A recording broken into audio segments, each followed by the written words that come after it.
How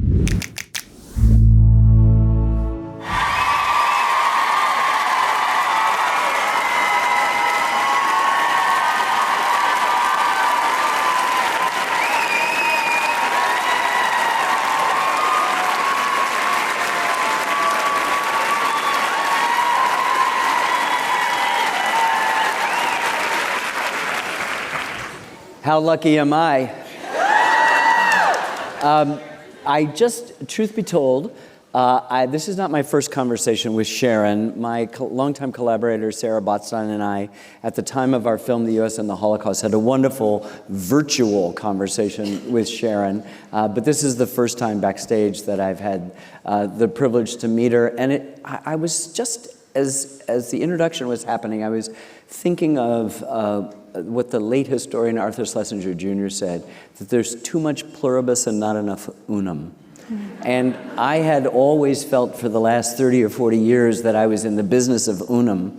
It was super nice to meet somebody, a fellow traveler along the road, who most definitely is in the business of unum. And I think it just speaks to our times are so completely divided and everything is dialectically preoccupied. We're either red state or blue state, you know, young, old, black, white, male, female, gay, straight, we make the distinctions when in fact, what you point out is something superseding. Can you just for a second, what supersedes this predilection to make everything a binary when there is nothing binary in nature? Well, thanks for the softball, Ken. You know, one of the things that I think about is frequently is how much we have in common, right? And it is easy to turn on the news and to immediately be offended, depending on your viewpoint. It's easy to be immediately offended about, I hate everything they're saying, that candidate is terrible, if this person wins, the country's going to hell in a handbasket. If they lose, who knows what will happen. It's very easy to fall down this rabbit hole of, I need to decide if everything is going my way or if everything is about to be ruined. And I think one of the things that keeps us thinking about being together is this idea that not everything has to fall into a black or a white camp. It's okay for us to disagree about some things and to still be friends, right? So for the last several months, I've been talking about a kind of something that I've intuited over the course of my professional life, which is I've had the privilege to make films about the U.S., but I've also made films about us.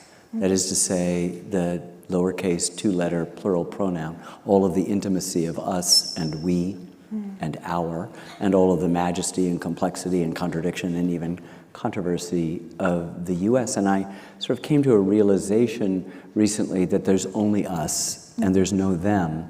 And then I said something at a speech I gave a few months ago in which I said, and if you meet somebody who tells you there's a them, run away. And I repeated that last night in Philadelphia, and a dear old friend of mine wrote and said, wonderful evening. I just want to say, you don't want to run away. You want to engage the people who think there's a them, that think that every immigrant is out to commit a crime, that thinks whatever is the opposite or needs to set up these binaries. And I think that's what your work is. And so I want to go into this wonderful book, right? The Small and the Mighty. Everybody's got a copy of it, right? Or getting a copy of it. You do what I've tried to do is tell not just a top-down version of our past, but a bottom-up version of our past. And I think we need to be reminded that the everyday heroes who make the democracy worth defending, people like the women you write about, figures like Clara Brown, Virginia Randolph, Maria de Lopez, Anna Thomas Jeans, and many others. Tell us a little bit about why you wrote this book and what can we learn from these people that we don't get from the traditional bold-faced names of history. We've had a few books about George Washington. Yeah, a couple. Right? There's been a few. And, George is worth studying, of course. But I don't know that the world is hungry for more George at this moment, right? I hear every day from people, and I've said this before, that I get over 10,000 DMs a day. And overwhelmingly, people are asking me to fact check something. They're like, is this real? Is this real? Is this really happening? I don't know. But I hear over and over how hopeless people feel, that nothing I do will make a difference, that there's no point in trying because I don't have access to power. I don't have a weirdly shaped rocket ship to fly myself to space, right? I don't have... We've moved off George Washington. Right? Maybe. I don't have billions of dollars. I don't hold elected office. And I think so often it is easy to look at what's happening and to feel like I have access to none of the levers of power.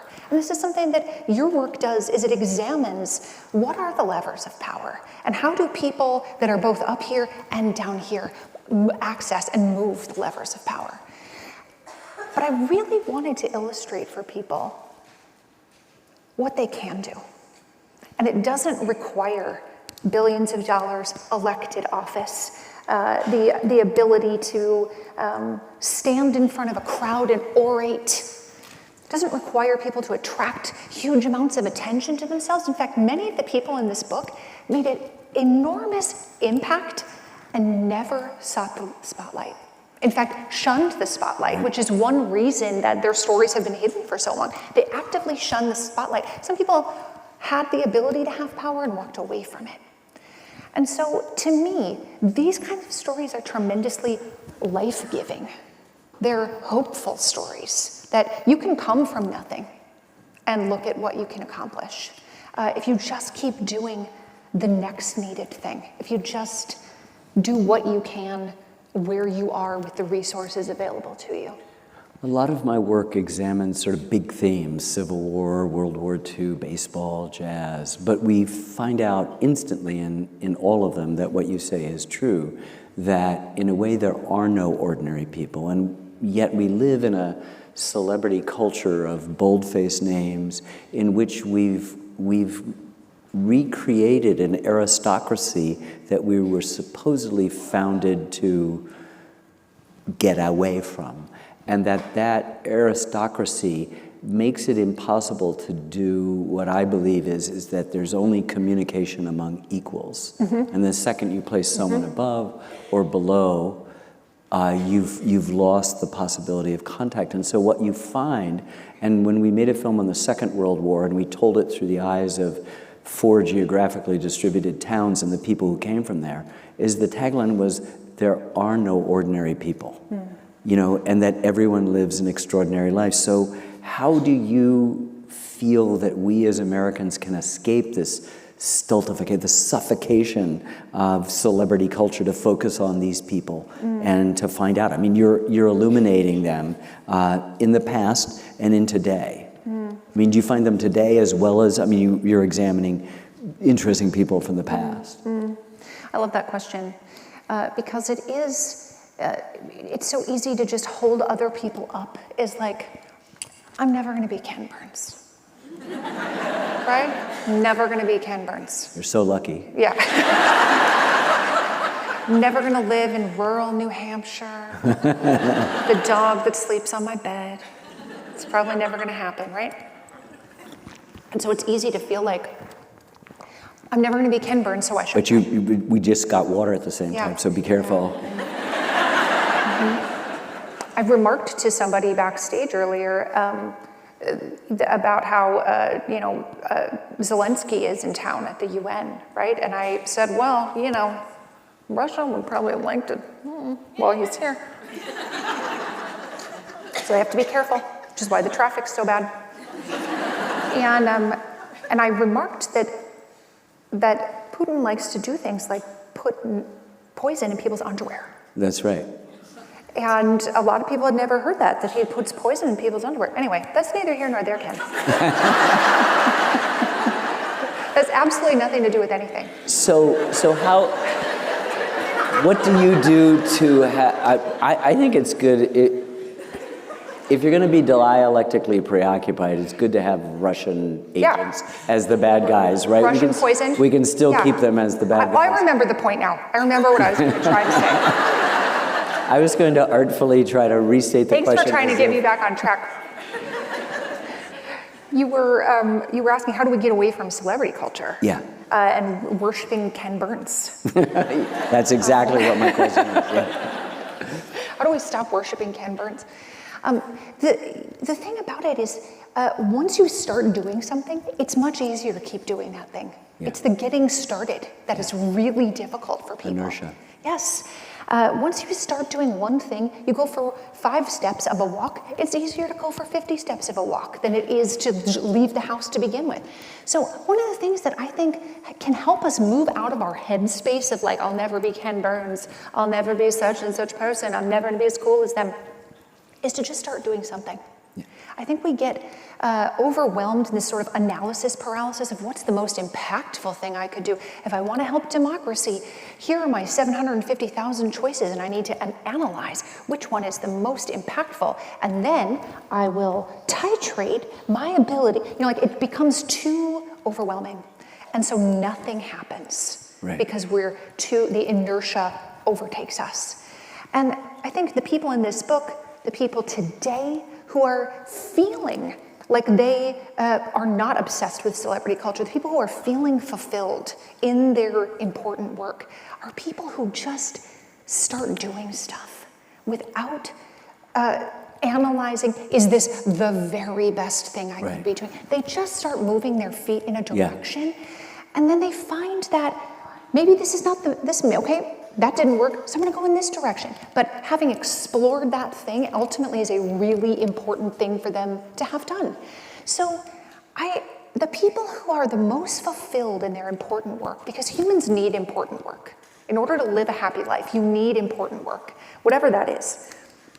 In order to have that sort of fulfillment in your important work, you actually have to do stuff and not just think about doing stuff.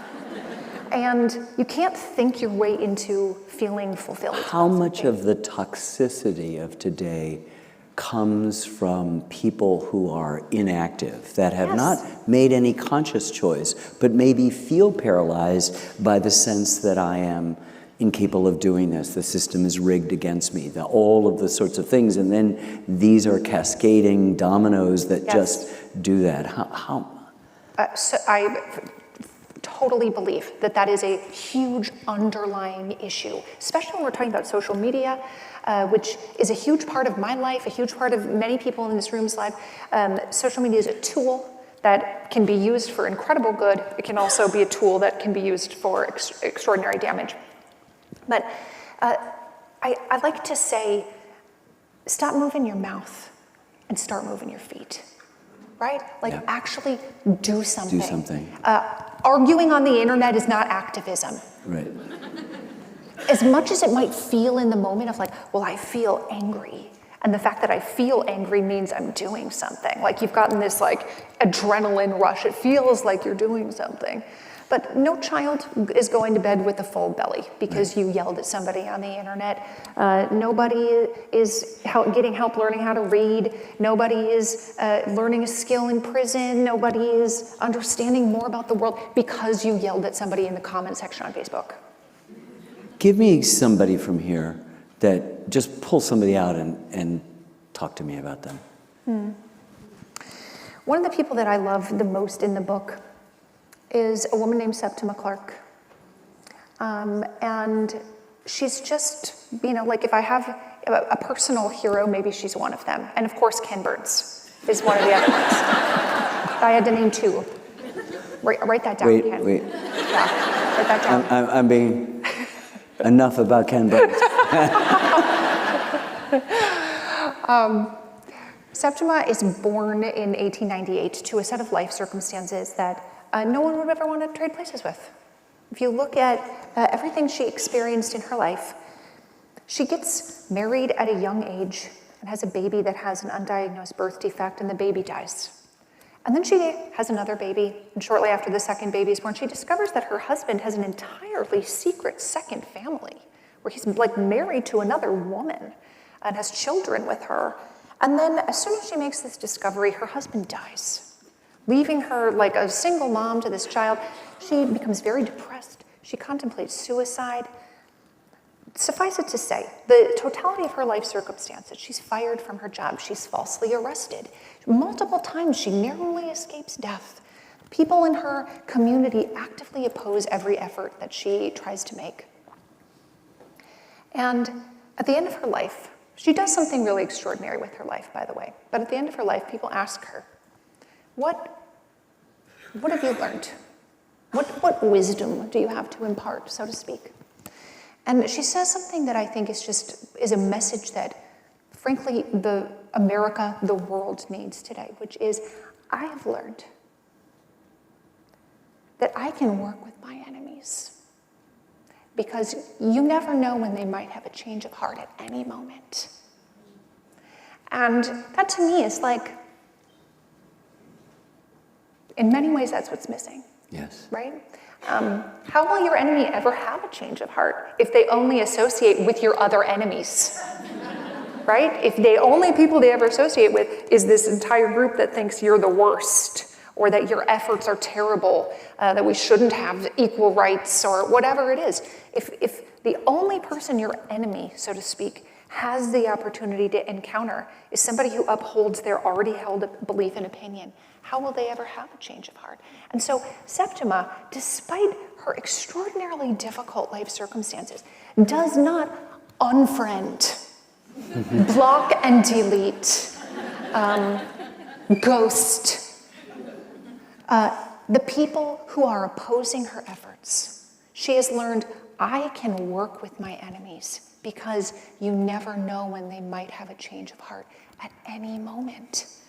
And I just feel like, can that be like a billboard on the Beltway? Yeah. Can that be or like... the posted on the mirror. Yes. Yeah. Yeah. The novelist Richard Powers said the best arguments in the world, and of course what you're alluding to is the fact that all we do is argue. The best arguments in the world won't change a single person's point of view. The only thing that can do that is a good story. The good story allows for the reconciliation of seemingly opposing opposites. It requires listening, yielding, understanding the contradiction and undertow that's inherent. And so she sounds like the perfect example. Thank you for sharing that. Last week, the Times did a story about a new report from the American Historical Association about teachers who are, as you know better than any of us, here in the trenches across the country. The AHA found out that teachers, are not engaging in political activity or teaching kids in a partisan way. Quite the opposite. They struggle daily to quiet the noise in this country, to teach kids about our history in all of its diversity, about civic engagement, about the American experiment, emphasis on, and they, it seemed to me, deserve our applause. What do you hear from teachers about American education today and how difficult it is? I have not heard from one teacher who's like, it is going real good. 2 thumbs up. Nobody feels that way. Yeah. Because they're buying their own supplies and they're doing heroic, just personal moments all the time. Yes. You know, there have been studies done about the number of decisions a teacher makes in a day. And the number of decisions that a single teacher makes is something on the magnitude of like 10 to 15 times greater than a surgeon makes in a day. The number of decisions is truly just overwhelming. So the job at its best, right? Like the job when you're being supported, when you're being funded appropriately, when you don't have all of these other things going on in your orbit, the job at its best requires that number of decisions each day. It's an exhausting job. But when you add in the fact that we're asking teachers to bring supplies to their job, right? Imagine being a surgeon and you have to DIY your sterile gloves, right? Can we do a fundraiser? Can we do like a GoFundMe for the sterile surgical supplies? That seems ridiculous. Of course, your job should provide the needed materials to do the job. But bigger than that, bigger than the underpayment, bigger than the fact that you got to bring your own stuff, bigger than, COVID was very disruptive to schools and very disruptive to teachers in a variety of ways, bigger than all these other, chronic underfunding issues, is a tremendous societal shift to an amount of contempt for teachers. It's not just a lack of respect, it's active contempt for people who are literally doing some of the most important work in the world, right? That we should have contempt for the teachers of the world. That's what happens in dictatorships, Ken. Right. That's what happens in dictatorships. And is it teachers. social media that has promoted this ability to think that you could have an alternative set of facts? Oh, Sure. And that it then gives license to anybody to challenge. The contempt comes from the fact that the teacher appears to be certain that the Battle of Gettysburg took place on July 1st, 2nd, and 3rd, 1863, or that we landed on the moon, in 1969, but they believe it's in a studio in Houston, and that 9/11 was inside job. An inside job. Mm-hmm. I mean, social media absolutely is a contributor to it, no question. In terms of the harassment that some teachers are facing, it goes beyond contempt and into harassment. That's spread by and large by social media. People don't show up to school board meetings unless they feel like they're going to have a viral moment because of it, right? They're not going because they're just like, well, I just really wanted to voice my concerns. No, they want to voice their concerns to millions of people on the internet. They want that viral moment. And I've been on the sort of receiving end of some of those social media groups who don't like teachers and don't like it when anyone speaks positively about teachers. One of these very prominent groups that is active on social media, called me an ignorant pimp, Ken. A pimp? An ignorant pimp. Not just any old pimp, but an ignorant one. The ignorant part really hurts. It was very effective. I agree. Yeah. At least give me some street cred pimp But thing. Are you pimping the set of facts that they don't agree with, or you're pimping the people who are doing this hard work? It's a good question. I don't know what ignorant pimp means to them. It's like my very first day as a teacher. Very, very first day as a teacher when I believed I was Michelle Pfeiffer. I absolutely did. This is Dangerous Minds. I firmly believed that the children were going to be, reading what Bob Dylan as poetry by the end of this semester. And I was, of course, very young and very naive, and walked into the classroom on the very first day and was so friendly. These kids are going to love me. And I was like, hey, would you mind finding a seat? And, seasoned teacher would be like, your seat is right here, sir. And you would just show them where they're going to sit. But Michelle Pfeiffer Sharon was like, everyone sit everywhere. And we'll just be really cool with each other. So everybody's having a seat, and this one boy in the back of the class is leaning against the chalkboard.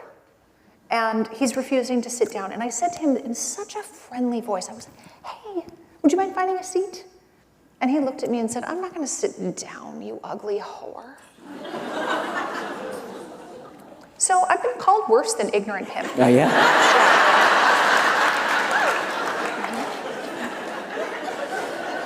Wow. I have made Ken Burns speechless. It's stunning. Yeah, it's an accomplishment. Yeah. I've been working for the last 8 years on a history of the American Revolution and trying to, we accept the violence of the Civil War and World War I and II and Vietnam and Korea. We sort of protected the American Revolution, kind of kept it in loose sight as if it's a bunch of guys thinking great thoughts. And that's part of the story.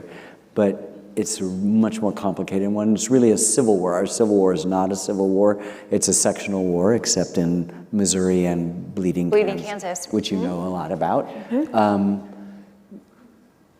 There are lots of interesting people. You're not throwing everybody out, but you've written before about wishing that we could elevate or at least distinguish Gouverneur Morris at the same time that we correctly celebrate Thomas Jefferson, though an enslaver of hundreds of human beings, for distilling a century of Enlightenment thinking into the second sentence of the Declaration, one of the great, I would consider the second greatest sentence in the English language, the first being, I love you, and then, which maybe gets me in trouble with my students, but can you talk about Gouverneur Morris? Tell us who he is, first of all. Maybe they're unaware of what state he's even from, and why you feel it important to particularly sort of set him aside at this moment now. Well, Gouverneur Morris was from New York. He was from the Bronx, actually, and his family purchased a big plot of land from a man whose last name was Bronx, was spelled with a C-K-S, and it got Americanized into being spelled with an X, and that's how it became called the Bronx. But Gouverneur Morris was such an interesting character to me, and he just is, I'm sure you have this, Ken, where there are just some historic figures where you're like, I don't know what it is, but he's just really interesting. And that's Gouverneur Morris to me. He's this very tall, kind of jovial man who becomes very good friends with Alexander Hamilton. He and Alexander Hamilton are real tight. And I was saying in the book, perhaps more than any other pair of founders, Gouverneur and Hamilton are intellectual equals to each other. They're both lawyers, they're both very adept with the written word. You know, people in the Broadway show, people are always asking Hamilton, why do you write like you're running out of time? Well, Gouverneur Morris loved to write. He was also a great speaker, unlike Hamilton, who did not regard himself as a great speaker. And his backstory, though, is so interesting. You know, like as a young man, he has to leave school for a year because he suffers this very terrible burn that takes almost all of the skin off of his arm.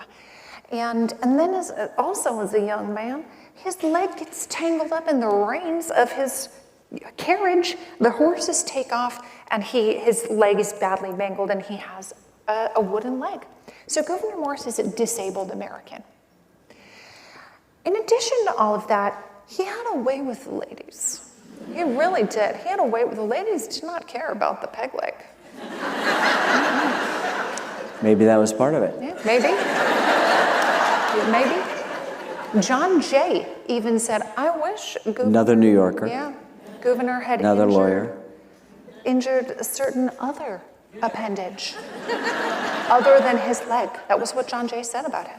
He wished he had injured a different appendage other than his leg. Ken is like, what is happening? I don't make up the history. No. So Gouverneur eventually gets married to his housekeeper. And they have like a surprise Christmas wedding. And this part is not in the book because my editor, who is here tonight, made me cut it out so you guys can get mad at her later. He has this surprise Christmas wedding to his housekeeper, and his housekeeper was a relative of Thomas Jefferson's. And she was kind of running away from her life circumstances because one night at a family gathering, people hear her screaming, like in terrible pain in her bedroom. And ultimately, it's believed that she gave birth to her sister's husband's baby. And then something untoward happened to her sister's husband's baby. And both of them were put on trial. They were, neither of them went to prison. But the set of circumstances for Nancy Randolph was such that she couldn't stay. There was too much shame attached to that. She needed to leave. And she had met Gouverneur before in the past and decides to become his housekeeper. And then they fell in love and had one child together. But aside from all those sort of like juicy details, that's not even what makes him the most interesting to me. It's that he speaks more times than anyone else at the Constitutional Convention. Right. Despite being absent from the Constitutional Convention for an entire month, he takes a whole month off and still talks the most, right? Like we all know someone like this at work. Somebody that you're like, you were gone for a month. And you have still spoken the most times. And ultimately, it is governor who is chosen to construct a large part of the Constitution. And James Madison later said there was nobody better suited for the job than him. And it is governor who writes the preamble to the Constitution. One of the most, which is the only poetry in that operating manual. Yes, yes. He writes, "We the people." Some of the most consequential words in human history, "We the people," are written by a man, a disabled American, who walked away from power and did not wish to have his name emblazoned on the side of a building, who did not want to have a marble bust of himself. And ultimately, he has a very tragic death, which I won't spare you the gory details. Oh, now everybody's got to go to and find out, because it's in the book. It's really interesting, and that preamble is so important because the rest of it is pretty dry and lawyerly, but it's airtight in most places. Talk about why this period is so important, particularly for young people to understand today, who mostly think that the past is some dead, unimportant location, and that because they're dead, and because they didn't have phones, it didn't happen. They didn't know anything. Even with all the challenges and the hypocrisy attended to this period, tell me why it's important to understand it. The preamble to the Constitution created a national identity. It created a national identity of what America would be at her best. And it talks about, establishing justice and providing for the common defense and domestic tranquility. It has all of these sort of lofty ideas. But if you really distill them down to what America is at her best, according to the preamble, according to all of the people who put their best minds together to write this document and ratify it, it's at her best, America is just, peaceful, good, and free.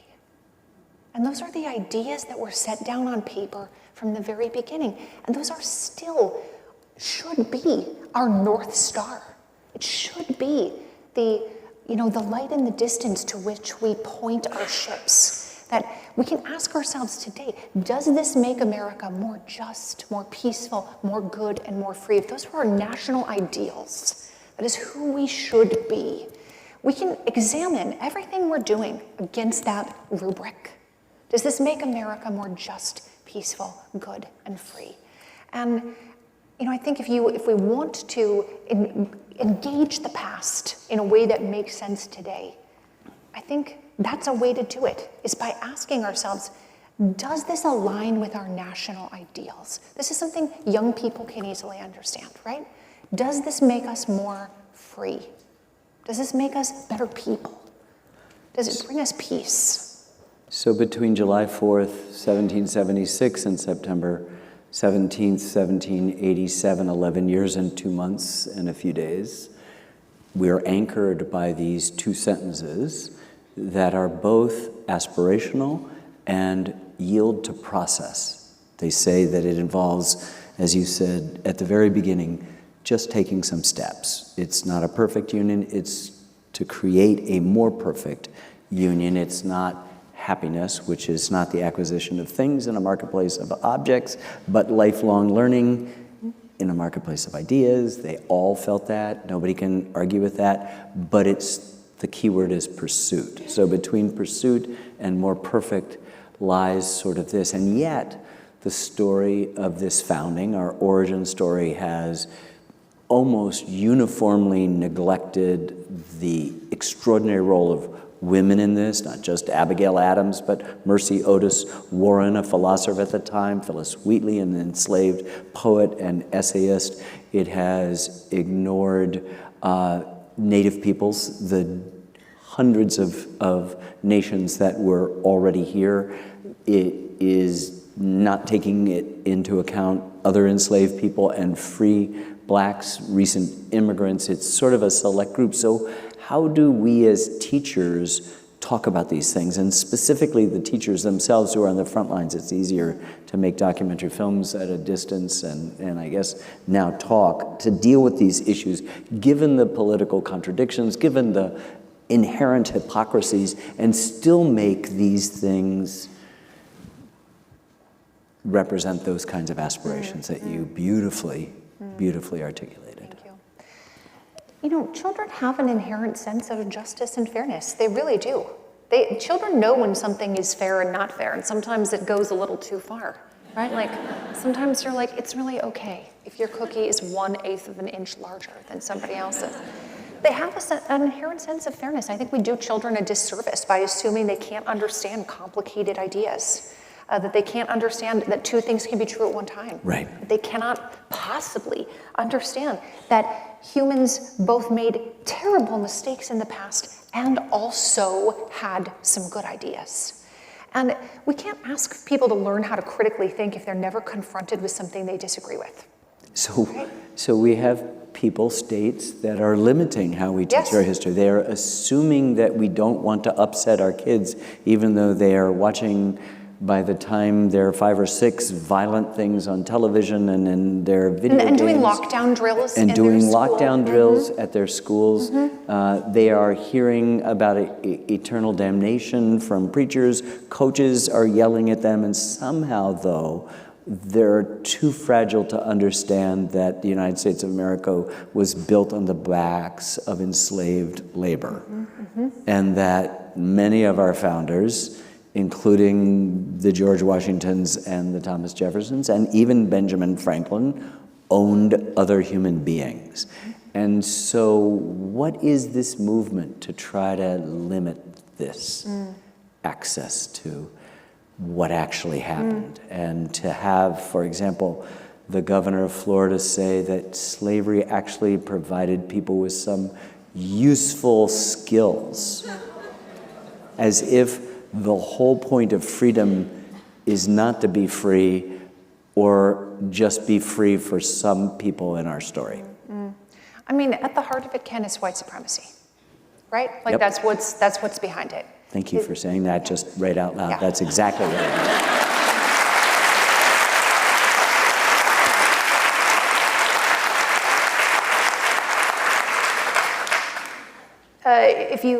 If you need to retell history and you can't be honest about it, if you need to whitewash history and you need to provide alternative facts about, useful skills that you could use for your own benefit, that what's at the root of that is a desire for the white people in charge to not feel uncomfortable with themselves. Yeah.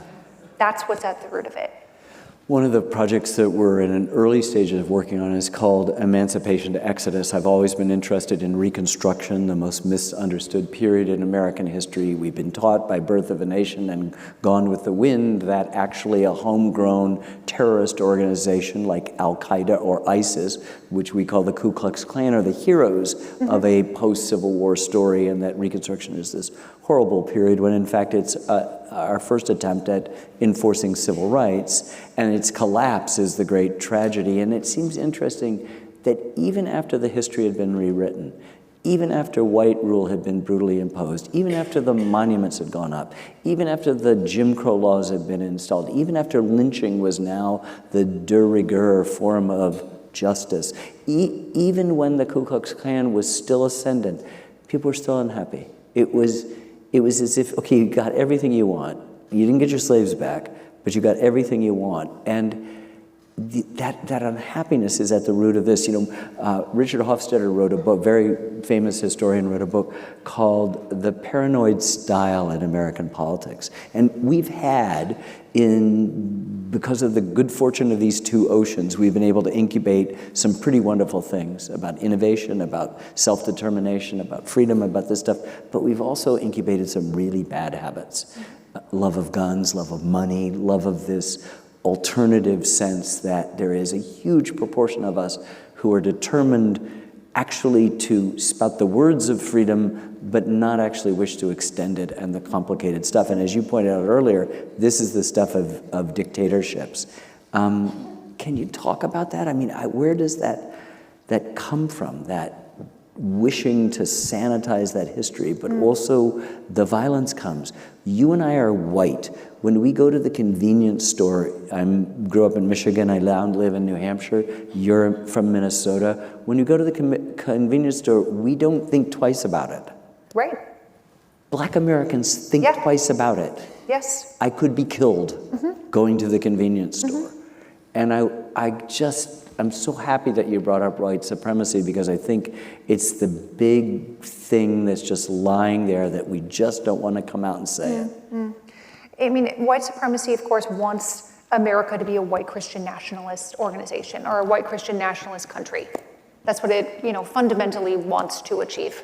That there is that America is meant to be a white Christian country. That is that's what's behind it. Yeah. This belief that that's what it's meant to be. And this belief, I see this all the time. People constantly ask me about this, that America was founded to be a Christian nation. I would love to hear your perspective on that. You've been working on this for a while, Ken. So last night I was having a conversation with Jeff Rosen behind the gigantic version of the First Amendment. And the first thing is that it will make no establishment of religion. And in fact, most of our founders were Protestants, but many of them had already kind of evolved, particularly Thomas Jefferson, to what we could call today deists. They saw that a God was disinterested. It wasn't responsible for the reason you hit into a double play that ended the game, or hit the home run that won the game, so that you could look up and thank that person for giving you that home run at the time, but in fact was disinterested. And that part of the responsibility of not being a subject and being a citizen was to lead a virtuous life so that you could be worthy. It wasn't that you're trying to get any attention, you're just trying to move close. And this is what the pursuit of happiness. You've got an enlightened thing. And so Thomas Jefferson has a wonderful line. He said, if you believe in 20 gods or no God at all, it neither picks my pocket nor breaks my leg. And there are Muslims involved in the early United States, there are Jews, there's every Protestant sect and Catholics, and it's a melange. And the last thing they wanted, the thing that distinguishes us, is that we are not a country founded establishing any religion at its heart. Glad I could make that clear. Yes, thank you, Ken.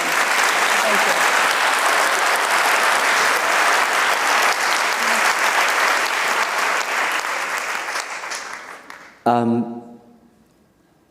We read about the decline in humanities and liberal arts.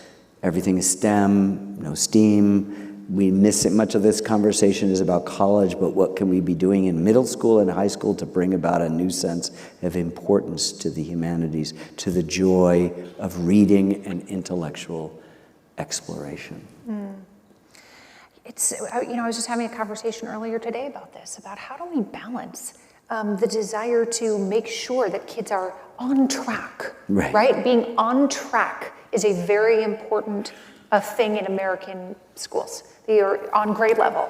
You're reading on grade level, you're doing math on grade level. And of course there's value in that. Of course you don't want to have 8th graders who read at first grade level, of course. But the United States cannot, you cannot take things from other countries and just transplant them onto the United States and say, listen, Finland has the best educational system in the world, top scores, teachers are paid the same as doctors, there's a variety of reasons for that. But ultimately, when you look at some other countries that have better educational outcomes, whose children do read for pleasure, or read for the acquisition of knowledge that enriches their life, what those countries have that the United States does not is the ability to address childhood poverty. That is what is missing. Childhood poverty. A child born into poverty in the United States hears 30 million fewer words by the time they're 3 years old. I had a question, but I think there's one from the audience that's a little bit better. Can you speak to the value of not just having several social studies teachers here? Thank you. We don't teach social studies or history or civics education or anything like that anymore, or in very few places. But not just several social studies here, but one on the national ticket. Can you talk about that? I mean, you're a Minnesotan. Will you just give us a little inside Minnesota nice on Tim Walz? Yeah. Here's my insider tea on Tim Walz. So I was at an event with Tim. It was not just me and Tim. There were other people there. Earlier this year, and Tim was sitting a couple of rows in front of me, and I was looking at the back of his bald head, and as everybody got up to talk, and the people who were speaking ranged from like blue-collar steelworkers to the owner of a brew pub to a senator from Wisconsin to the mayor of this town, etc. Every single person that got up to talk, this is what Tim Walz did. Let's go, Randy. You got this. Yes. Roger. You got this, Roger. Great job, Gina! And that's not an exaggeration. I was literally from like here to the edge of the stage away from him. And he's sitting next to the governor of Wisconsin, Tony Evers, who's a very nice man. He's a little more, and he even, when Tony got up to talk, he's like, I'm not quite as enthusiastic as Tim. But Tony clapped like a normal amount, right? Like, nice work. But it really struck me that like that is a unique feature in a sitting governor, that they're like, let's go, Roger! So that was, of course, this was back in January, well before any of this was happening. So you know that he didn't just like invent this persona in January 2024. No. This is the holdover from years of coaching, right? Like when your team gets up to do something or years of being a teacher. That was one thing that struck me, is like the amount of enthusiasm. Right. Regardless of your politics, if you want to vote for Tim Walz or not, man, he's got some enthusiasm that is, in many ways, is not present amongst a lot of politicians. Right. It's an unusual trait to be enthusiastic, to be like, let's go Roger, right? Like, who says let's go Roger as the governor of a state? So that's one of my impressions of him, is his level of enthusiasm is very genuine. And then I was behind him in a photo line. He was a couple people in front of me, and when he got up to he was shaking President Biden's hand.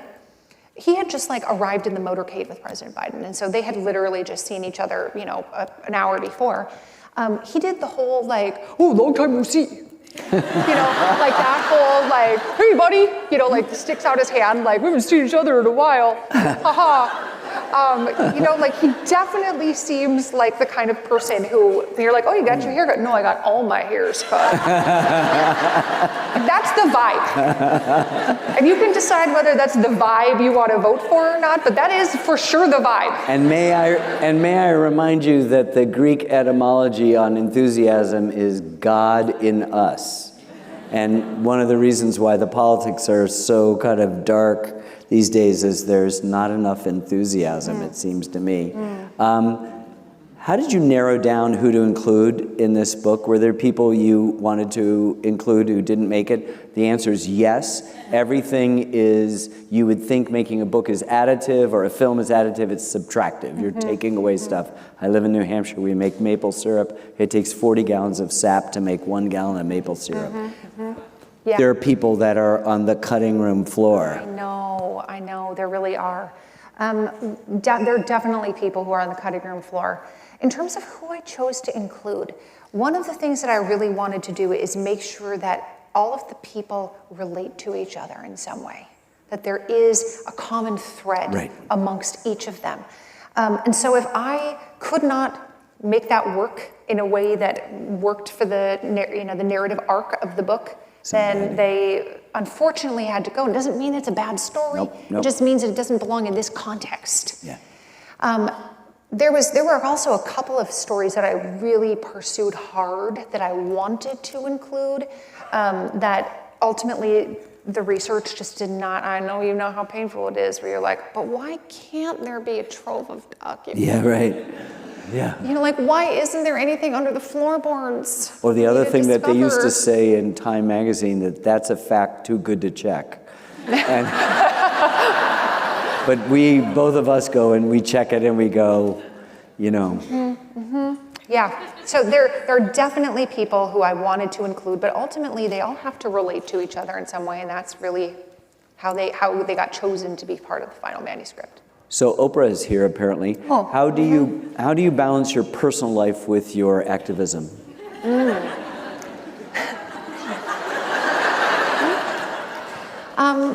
I have a very, very supportive spouse, an extremely supportive spouse. Somebody came up to me earlier today. Thank you, Chris. Chris is not here, but he's watching at home. Somebody came up to me today and showed me the Google AI results for me. Right? She's right here in the front row. Okay? You know how when you Google something, the AI comes at the top Right. and it aggregates all the things? It said, you know, Sharon McMahon is such and such and blah, blah, blah, and ugly whore and whatever. And pimp too. And ignorant pimp. And then it said, and she is married to Brian Kennedy. She has it right here. She's holding it up. It says Brian Kennedy. My husband's name is Chris McMahon. Okay? So I don't even know a Brian Kennedy, much less. It's okay, you can tell us. We're friends. We're Yeah. friends, and everybody here clearly loves you. So Yeah. if you want to talk about Brian, We can talk about Brian. Yeah. I just thought that made me laugh. That and she's married to Brian Kennedy.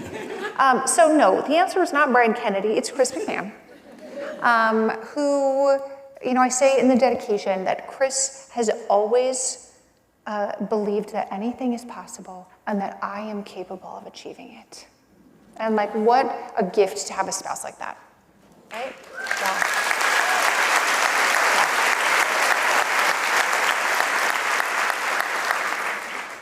So this is a really germane question.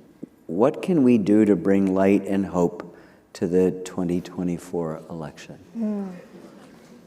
That's a great question. I think the first thing that each one of us can do is commit to not being part of the problem, right? That's the first thing we can do is, I'm not gonna be part, I can't fix everything, but I'm not gonna be part of the problem. And then I'm gonna do what I can. And for some of us, that's something, like some of us have huge platforms, Ken, right? Like some of us have huge films on PBS, and some people have book tours. Some of us have, we have amazing opportunities to have large platforms. Some of us literally work in the records department at a hospital where they've a normal job where they feel like, what opportunity do I have? And I would really encourage everybody in this room to realize that everyone can do something. And you should just do one thing that you feel like, I could do that. I could do that. I could like write some postcards, right? Like I could watch my friends' kids while they go vote, especially in places like New York where it might actually take a couple hours to go vote on election day. I could offer to like, hey, I'm gonna have open house from 12 to 5 if anybody wants to drop their kids off. You know, I got snacks, I got cartoons. You can drop them at my house. Maybe that's what you can offer. Maybe you can offer being an election judge. I got a text from one of my best friends the other day who said, I just sent in my application to be an election judge for the first time. And she was like, I feel like it's the least I can do. And then she got a letter back and said, we have too many election judges. I was just like, we have too many election judges. And they're like, thank you so much. We have way too many applicants. And I was like, that is a good problem to have, America. Louis Right? Brandeis said that the highest office in the land is that of the individual citizen. And I think this is the cure. You know, if that citizenship has agency, then it can transform this election. I love that. This is a really interesting question. There's one word in it that perturbs me. Ask Sharon if she misses her mom yet. Oh. The word yet, I lost my mom when I was 11. It's been 59 and a half years, which is way too long to be without a mom. And I'm sorry to say, because I don't spend much time on social media, I don't know what the motivation for this question I'm sure it's my mom. Be. Yeah? I'm sure it is my mom. Okay. Yeah. What is her name? Her name's Julie. Okay, this is from Julie. Yep. I'm sure it's my mom. So That's something my mom would do. yeah. Yeah. Yes. I do miss you, Mom. Wherever the cameras are. I do. I thought this was a super heavy question. No, it's my mom. I was like trying to meet at the moment of this and share with you my own. I mean, I wouldn't be here without the loss of my mom, and she's here. Yeah. Your mom is here. Yeah, she's at home, but she's at home, but she's watching remotely. She's watching. She's home in Minnesota. Yeah. Yeah.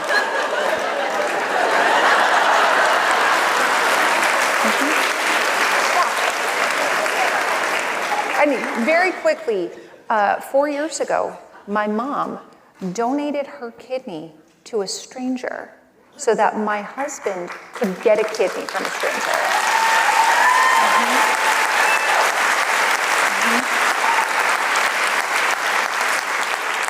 So, Julie, I'm really sorry because I know that your daughter is on the beginning of a really long and arduous book tour. We're day 2 of like a couple of months of this, and maybe you'll get home every once in a while, but I'm sure she misses you yet. I Still. do. Still. Still. Yep. Okay, this may be a good one to go out on.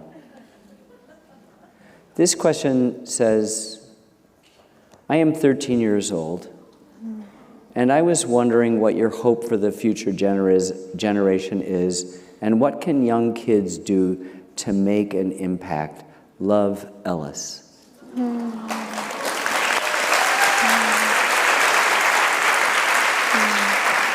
Love that. Well, thanks for either being here or for watching at home, Ellis. I'm glad that you're here, and I'm glad you're thinking about this. And one of the things that I think is important to do is when we are thinking about, how can I make a difference in the world? We think about the whole world. Right. When in reality, we should be asking ourselves, how can I make a difference in my home? How can I make a difference in my workplace, my school classroom? How can I make a difference in my club or my house of worship or this town that I live in? Whenever the problem of how can I make a difference in the world gets too big, your community can actually just be right-sized, right? You can right-size your own community. How can I make a difference in this club that I belong to? And I can promise you that making a difference in the lives of even one person is enough.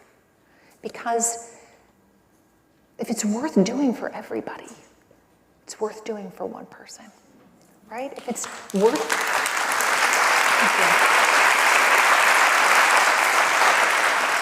it's worth solving childhood poverty systemically. It's worth addressing the needs of a single child, right? If it's worth making sure teachers have what they need in their classrooms around the country, it's worth helping one teacher, right? And so when we think about these problems in too large of a scope in comparison to the scope of our lives, that's what gets overwhelming. I can't fix everything that's wrong with education in America. You know what? But I can help my child's one teacher. And that one teacher is going to impact, throughout the course of their career, hundreds or thousands of people who then go on to impact thousands more people. So, Ellis, when you're thinking about how can I make a difference in the world, I would just ask yourself, what size of a community can I impact right now? And that might be your actual classroom. or it might be your home. And then ask yourself, what good can I do in this one place? How can I leave my interaction with this person? How can I make their life just a little bit warmer at the end of our interaction? You don't have to solve all of their problems. They can just feel, it's like that saying, how I'm gonna bungle it, but the saying is something along the lines of, let no man leave your presence worse for the wear. How can I make sure that when somebody leaves my presence, they feel like, oh, it's a great kid, it's a great person. And if that is your goal, you will make an enormous difference in the world. If that's your goal, if that's each one of our goals, all of us doing something small means a lot more than 5 of us trying to fix everything, right? 5 people can be discredited. 5 people can, have some kind of scandal happen. 5 people can die unexpectedly. But all of us doing something small matters a lot more.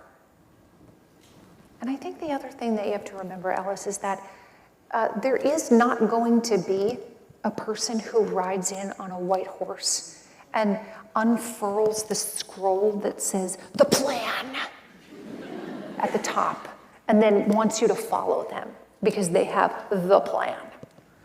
If you do encounter that person, by the way, that person is always a dictator. Yes. Right? Yes. Thank you. Yes. Thank you. Always a dictator. A person with the plan is a dictator. Instead of, I think we're waiting, so many of us are waiting for somebody to come fix it, somebody to come save us. When in reality, we are the plan. Yeah. We're the plan. And the sooner that all of us can get on board with this idea that actually we're the plan, that is weird, that we're the plan. How am I the plan? But you are. Each one of us is the plan. And so each one of us has an important role to play in the plan. And this is the last thing I'll say, is that whatever issue you feel especially tugs on your heartstrings, for Ken, it's telling important stories of America's past. For somebody else, it might be, fair housing. For somebody else, it might be environmental issues or animal welfare. We all have things that we're like, you feel really tugged to do something about that issue. You're supposed to do something about that issue, right? You are given that thing for a reason. That's supposed to be your thing. And so rather than feeling but I can't fix everything, I can't address the systemic poverty and all the things, how about just work on the thing that you feel kind of laid on your heart? That's what you're supposed to do. Maybe it's teaching kids how to read. I'm terrible at teaching children how to read.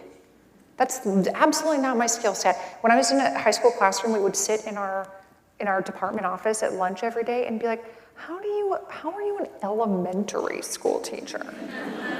Not in any kind of a mocking way, but how do you spend all day with one group of children? I need you out of this classroom in 1 hour, okay? 1 hour, 45 minutes preferably, but 1 hour. Okay, how do you spend all day, and you have to teach them all the things? How? That's impossible.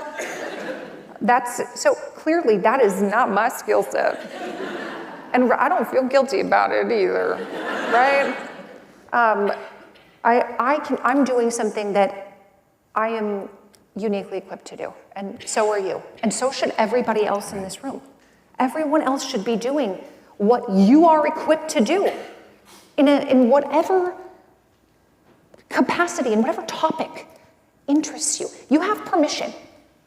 You have permission to take the one thing that really tugs at your heart and to make that your thing. Because all of those things are needed. Clearly the idea that we all need to fix everything, that is not working.